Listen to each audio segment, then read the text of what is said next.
I hope you have noted the question answers in your notebooks as well, which I asked you. Okay? And now long questions are left. Now I want you to note down the answers of those questions today. आपने कौन कौन से long questions note करने हैं? Question number 1.8. I hope you have opened your books in front of you. ठीक है? Kindly open your books in front of you and hold your pencils in your hands.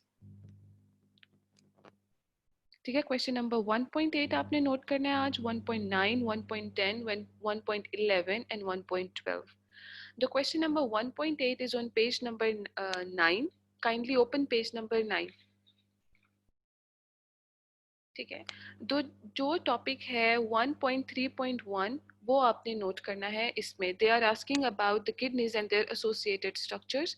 तो आपने 1.8 में page number 9 पर 1.3.1 जो heading है kidneys and associated structures which is starting from human body has two dark bean shaped kidneys to the urethra. I hope Zakaria आपने note कर लिया है. सनाबिल, I hope you have noted. Okay, great. Then we are moving towards question number 1.9, which is about the internal structure of kidneys. Internal structure of kidneys, बेटा उसी page पर, page number 9 पर internal structure of kidneys की heading के बिल्कुल नीचे से start होता है और यूरिटर पे खत्म होता है. The one paragraph along with the diagram as well. ठीक है. Internally each kidney is divided into 3 regions. यहाँ से स्टार्ट होके यूरिटर तक, इसी पैराग्राफ के एंड तक only. Got it? And then we have question number 1.10, which is on the page number 10. It's about the structure of nephron. Nephron से बेटा page number 9 से ही आपने स्टार्ट होना है. Nephrons are the functional units of the kidney. इधर से लेकर to the page number 10 के end तक renal pelvis along with the diagram. This is a very important question. ये इसके ऊपर स्टार भी लगा लीजिएगा ताकि this is the important one. Nephron. Nephrons are the functional units of the kidney starting from page number 9 to the renal pelvis to page number 10. And then question number 1.11. Question number 1.11 में 3 parts हैं. It's about you have to write a note on reflux section, about the renal failure and dialyzer. जो बेटा reflux section है that is on page number 7 under the heading of reflux section 1.2. Open page number 7.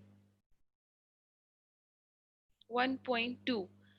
1.2 की जो heading है reflux action, वहां से आप start करेंगे. And immediate and involuntary response next page के इफेक्टर्स तक, उसी पैराग्राफ के एंड तक, page number 8 effectors. Got it? Now question number 1.11 B part. It's about renal failure.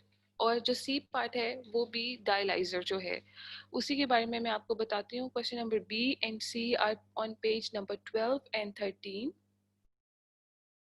B, question number B and C of 1.11. ठीक है. Page number 12 पे renal failure की heading है 1.4.2. वहां से स्टार्ट होना है and then the next from to the next page जहाँ पे यहाँ पे लिखा हुआ है हाँ the return to the body. ठीक है. डायलिसिस की हेडिंग में जो लिखा है रिटर्न टू द बॉडी यहाँ तक along with the diagrams. Got it? Okay. You do not have to worry if you missed the marking. ये स्लाइड आपको आज मैं सेंड कर दूंगी. ठीक है, ताकि जिसका मिस हो गया है वो यहाँ से दोबारा पेज नंबर्स देख ले. और बेटा आपने ये क्वेश्चंस जो हैं ये अपनी कॉपीज में नोट करने हैं. जो क्वेश्चन नंबर 1.12 है वो आपने खुद करना है. It is already on your books. ठीक है, आपने उसको देख के अपने बुक्स पर ही सॉल्व कर देना है. ठीक है. It's about labelling the diagrams. और जो डायग्राम्स की लेबलिंग है वो ऑलरेडी बुक पे हुई भी है, तो आपने वहां से देख के उसको लेबल कर लेना है. Okay, now let's begin with the new chapter. Chapter number 4. Chapter number 4 is about the pollutants and their effects on the environment. ठीक है. अब पोल्यूटेंट्स क्या होते हैं और इसका इफेक्ट क्या होता है इन्वायरमेंट पे, ये हम अभी स्टडी करने जा रहे हैं। Pollutants are basically the things that are polluting, ठीक है, वो चीज़ें जो आलूदा कर रही हैं हमारी हवा को और हमारे इन्वायरमेंट को, हम पानी को और हर चीज़ को, उनको हम कहते हैं pollutants. So there are the three questions that I have noted on the slide कि why the environment we are living is not clean। जिस environment में हम रह रहे हैं वो साफ क्यों नहीं है। आप हवा में इतनी इतनी हार्मफुल गैसेस इकट्ठी हो गई हैं हवा में और क्लाइमेट भी इतना एब्रप्टली चेंज हो रहा है, पानी इतना गंदा है, एवरीथिंग इज रूइंड। ये ऐसा क्यों है? The environment we are living why is not clean, ठीक है। And then we will be going towards the second question and then third। Earth is basically home to million of species, right? और इसको सिर्फ dominate कौन करता है? Who dominates the earth? We, humans dominate करते हैं, right? Our cleverness and our activities। Page number 4 पहले आप ओपन कर लें। Page number, it's on page number 45। Okay, so we were on the point that earth is a home to million of species, right? And we are dominating it। Our cleverness and our activities have modified almost every part of the planet। In fact, we are having a very, profound impact on it। Our cleverness and our activities are now the drivers of every global problem which we are facing today। हमारी activities की वजह से और हमारी cleverness की वजह से environment बहुत बुरी तरह इम्पैक्ट हुआ है, ठीक है। और जो भी प्रॉब्लम्स आज हम फेस कर रहे हैं related to the environment, it's because of us. ये हमारी एक्टिविटीज़ की वजह से जितनी प्रॉब्लम्स आज क्रिएट हुई हैं ये उस वजह से हैं हमारे, ठीक है। By 2000 there were 6 billion people. Earth पे 2000 में 6 बिलियन पीपल थे। It was becoming quite clear to the world's community that there was the accumulation of harmful gases in the atmosphere as a result of increasing agriculture, land use, and the production, processing, transportation of everything। We were changing the climate। और 1998 इन्हीं activities की वजह से सबसे warmest year था, ठीक है। अब वार्मेस्ट ईयर कैसे था? जैसे जैसे ह्यूमन पॉपुलेशन इंक्रीज होती जाती है वैसे वैसे हमारी डिमांड्स भी इंक्रीज होती जाती हैं। जैसे कि ज़्यादा ह्यूमन पॉपुलेशन होगी तो हमें ज़्यादा लैंड चाहिए होता है, हमें ज़्यादा फूड चाहिए होता है, हमें ज़्यादा मीन्स ऑफ ट्रांसपोर्टेशन चाहिए, हमें ज़्यादा रहने की जगह चाहिए। तो हम फॉरेस्ट वगैरह पर और डिफरेंट इन्वायरमेंट की चीज़ों पर अटैक करते हैं। जब हम फॉरेस्ट पे अटैक करते हैं, वहाँ से वुड इकट्ठा करते हैं, हम दरख्त काटते हैं। जब दरख्त कटते जाते हैं बेटा, तो ये जो इन्वायरमेंट है, ये जो हमारा एटमॉस्फेयर है, ये गर्म होता जाता है, ठीक है। इसीलिए जो आजकल गवर्नमेंट है, दे आर सेइंग कि दरख्त लगाने चाहिए, बिकॉज उससे जो है वो टेम्परेचर मेंटेन रहता है, ठीक है। इतनी गर्मी नहीं होती और टेम्परेचर बिल्कुल मेंटेन रहता है। लेकिन जैसे कि ह्यूमन डिमांड बढ़ती गई, ह्यूमन पॉपुलेशन बढ़ती गई, तो एज ए रिजल्ट जो इन्वायरमेंट है उसके ऊपर भी बहुत बुरा इम्पैक्ट पड़ता रहा है, ठीक हो गया। जिसकी वजह से फिर जो है गर्मी वो बढ़ती जा रही है। और सबसे पहले जो वार्मेस्ट ईयर रिकॉर्ड हुआ था वो था 1998 का। And now there are 7 billion of us. 2000 में 6 बिलियन पॉपुलेशन थी ह्यूमंस की, and now we are 7 billion. As our number continues to grow, we continue to increase our need for more water, for more food, for more land, for more transport, for more energy। As a result, we are accelerating the rate at which we are changing our climate and polluting our environment, ठीक है। अब the second question is, हमने human activities के बारे में तो देख लिया कि ह्यूमन एक्टिविटीज़ की वजह से पोल्यूशन कैसे बढ़ रही है, ट्रांसपोर्ट की वजह से हार्मफुल गैसेस हैं वो इन्वायरमेंट में उठ रही हैं, पानी भी गंदा हो रहा है ह्यूमन एक्टिविटीज़ की वजह से। इंडस्ट्री से ऐसे ऐसे गंद मतलब पोल्यूटेंट्स रिलीज हो रहे हैं, ऐसे ऐसे केमिकल्स रिलीज हो रहे हैं जो कि ना सिर्फ हमें इम्पैक्ट कर रहे हैं बल्कि जो सी लाइफ है उसको भी इम्पैक्ट कर रहे हैं, ठीक है। The third question is how the natural phenomena is poisoning the environment। Artificially तो हमने पढ़ लिया जिसके रिस्पॉन्सिबल हम खुद हैं, because we are dominating this earth. लेकिन नेचुरल फिनोमिनास कौन से हैं, ठीक है। नेचुरल फिनोमिनास बेटा ऐसे फिनोमिनास हैं सच एज वाइल्ड फायर, जैसे फॉरेस्ट में आग लग जाती है, और ash from the volcanoes which occur naturally. जैसे वोल्केनोज होते हैं, उधर से भी बहुत harmful gases, volcanoes are basically mountains से जो इरप्शंस होती हैं, लावा निकलता है, ठीक है, that are the things that are occurring naturally, these are the natural resources. Okay, come on page number 46. Come on page number 46. Joyce and Bisma, page number 46. Air pollutants की definition लिखी गई है, market the poisonous and harmful substances which contaminate or pollute the air are called air pollutants. Air pollution basically होती क्या है? It's हवा का आलूदा होना, राइट? हवा कैसे आलूदा होती है? हवा एयर पोल्यूटेंट्स की वजह से पोल्यूट हो रही है. Air pollution occurs when harmful or excessive quantities of substances are introduced into the Earth's atmosphere. ठीक है? हवा ऐसे आलूदा होती है कि जब एयर पोल्यूटेंट्स की जो अमाउंट है वो अकेमुलेट होती जा रही हो एयर में. ठीक है, now we are moving towards topic 4.1, which is about the air pollutants and their sources. ठीक है, टॉपिक 4.1 बेटा जो है, this is about the sources of the air pollution, right? तो आप अपनी बुक से अगर नहीं भी पढ़ते, almost everything has been noted down on your slides. आप एज इट इज स्लाइड्स को पढ़ लें, ठीक है. It completes almost everything, every aspect of your books, ठीक है. So the first source of air pollution is carbon monoxide. अब oxide क्या होता है? जैसे कि आप सेकंड सोर्स पे देखो, that is sulphur dioxide. Then we have oxides of nitrogen, and then we have chlorofluorocarbons. At number 5th, we have poisonous gases produced during decay of organic matter and particulate matter. अब oxide क्या होता है? Oxide is basically, right side पे definition लिखी है, it is basically the compound that contains at least one oxygen atom, ठीक है, और with the other element in the chemical formula. आप देखें कि जब जो ऑक्सीजन का एलिमेंट है, ऑक्सीजन का जो एलिमेंट है उसका फार्मूला होता है, उसका सिंबल होता है O, राइट? तो जो ऑक्सीजन है, ये ऑक्सीजन है, राइट? जब इसने बॉन्ड बनाया होता है किसी भी और एलिमेंट के साथ, फॉर एग्जांपल फर्स्ट पे ऑक्सीजन ने बॉन्ड बनाया हुआ है कार्बन के साथ, तो हम इसको कहते हैं कार्बन ऑक्साइड, ठीक है. अब मोनो क्यों कहते हैं? मोनो इसलिए कहते हैं, मोनो का मतलब होता है वन, ठीक है. Mono is one. जब कार्बन एक ऑक्सीजन के साथ बॉन्ड बना रही है तो हम उसको कहते हैं carbon monoxide. Carbon is, you know, having a bond with, या हैविंग अ रिएक्ट, मतलब उसने उसका कंपाउंड बनाया हुआ है ऑक्सीजन के साथ, ठीक है. Oxygen stands for oxide. Oxide is a chemical compound that contains at least one oxygen atom with the other element in the chemical formula.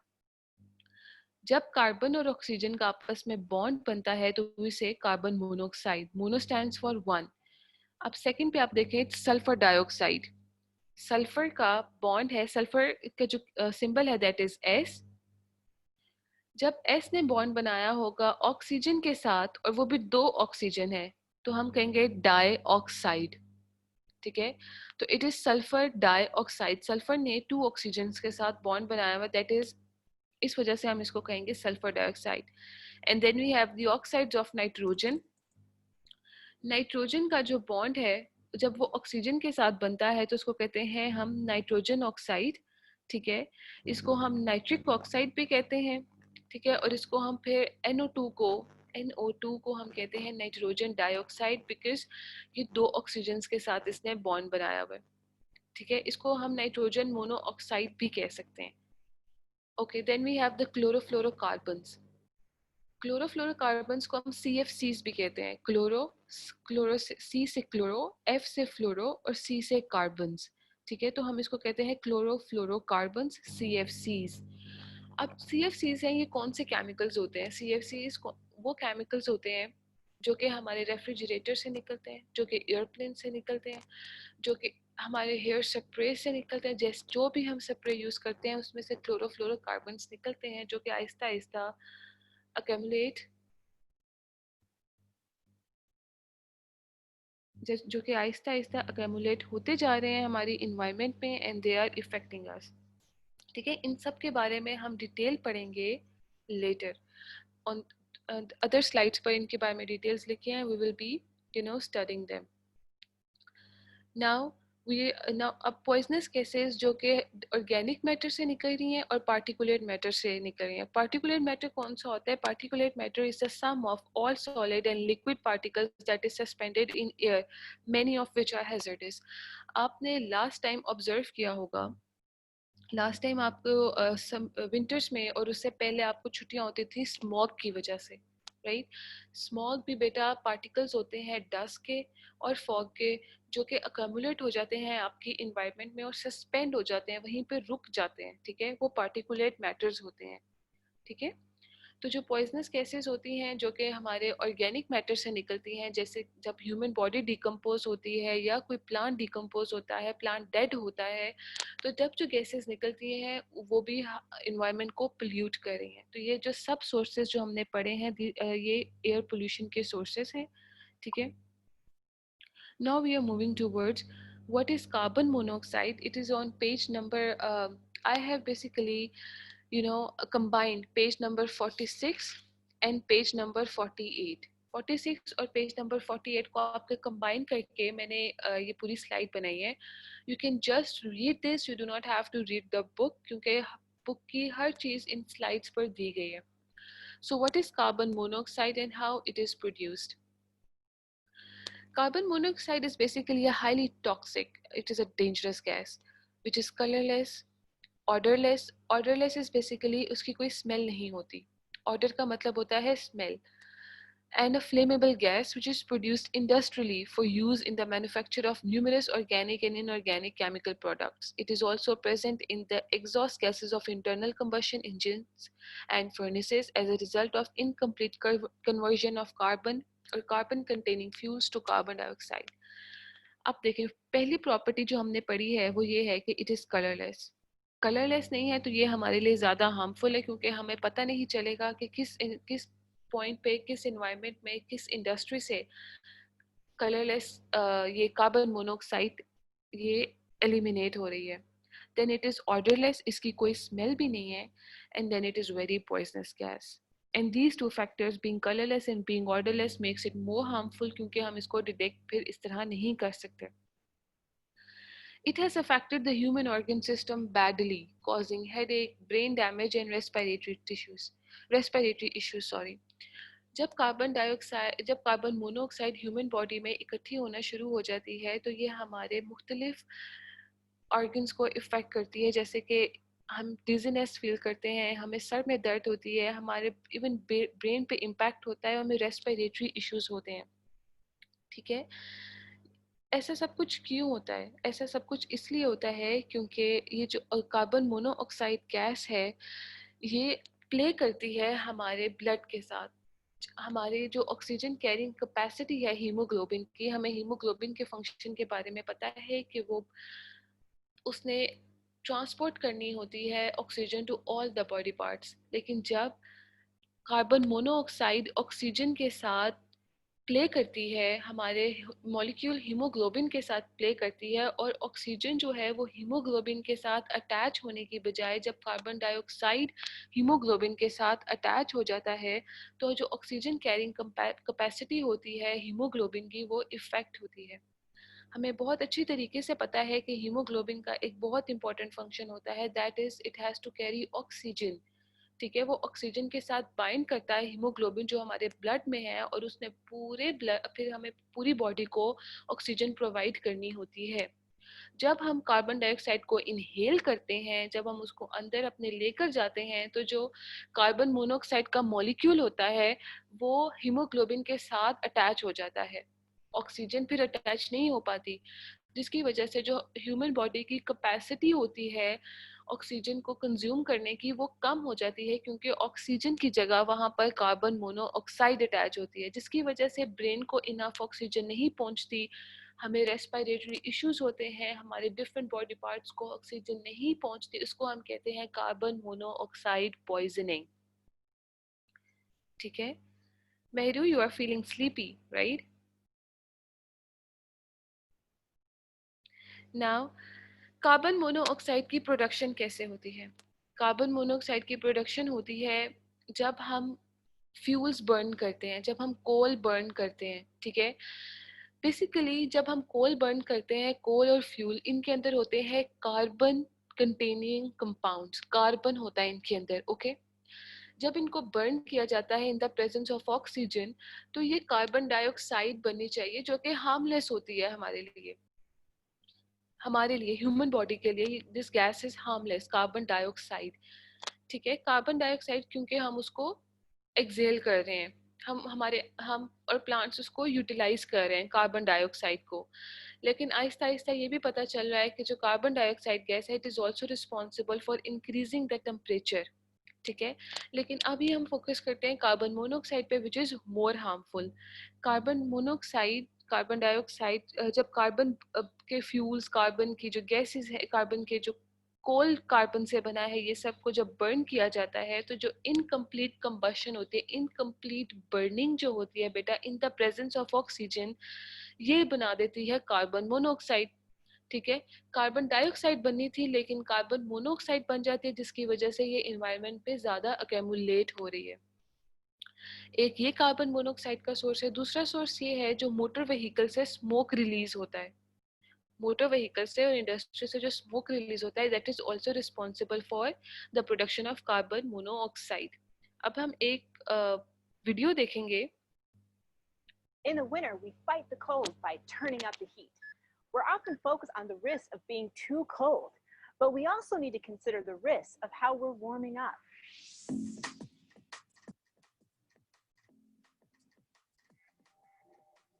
When you're burning anything like gasoline or kerosene, wood, coal, or propane for heat, carbon monoxide poisoning can pose a serious risk. Part of what makes it so risky is that CO, that's the chemical formula, is odorless and colorless. CO can give you some very severe side effects at very small concentrations. Being exposed to about 400 parts per million, that's about 0.04% of the air around you, can give you a headache and nausea. That sounds bad, but it's not too bad. Bump that up to 800 parts per million, and in 45 minutes, you've got the headache, the nausea, and you're dizzy. 15 minutes later, you could be unconscious. Now, what makes CO so dangerous? It's a molecular monkey wrench in our breathing process. Now, every cell in our body needs oxygen. This requires that O2 be transported through the body. Cells take it up, and then the cells have to use it. CO messes with all of these processes. First, let's talk O2 transport. The protein hemoglobin is tasked with finding O2 and shuttling it around. Now, O2 is a good passenger. It holds on tight, but lets go when the time is right. The same can't be said for carbon monoxide. It holds on much tighter than O2, about 200 times tighter. CO is also a bad guest, overstaying its welcome. CO's extra sticky nature means that O2 can't bind to hemoglobin and oxygen can't get to where it's needed. Want to stay safe from carbon monoxide poisoning? The CDC recommends the following. Have your heating system, water heater, and other gas, oil, or coal burning appliances serviced by a qualified technician every year. Install a battery operated or battery backup CO detector in your home and replace the battery twice a year. Don't use a generator, charcoal grill, camp stove, or other gasoline or charcoal burning device inside your home, your basement, your garage, or even a window near any of these. Don't burn anything in the stove or fireplace that isn't vented. Follow these tips and we can stay safe from CO poisoning and warm this winter. Thanks to CAS for... okay, this was about the carbon monoxide poisoning, जिसमें उसने बताया है कि जो oxygen है उसकी जगह carbon monoxide हमारे हीमोग्लोबिन के साथ कैसे रिएक्ट करती है।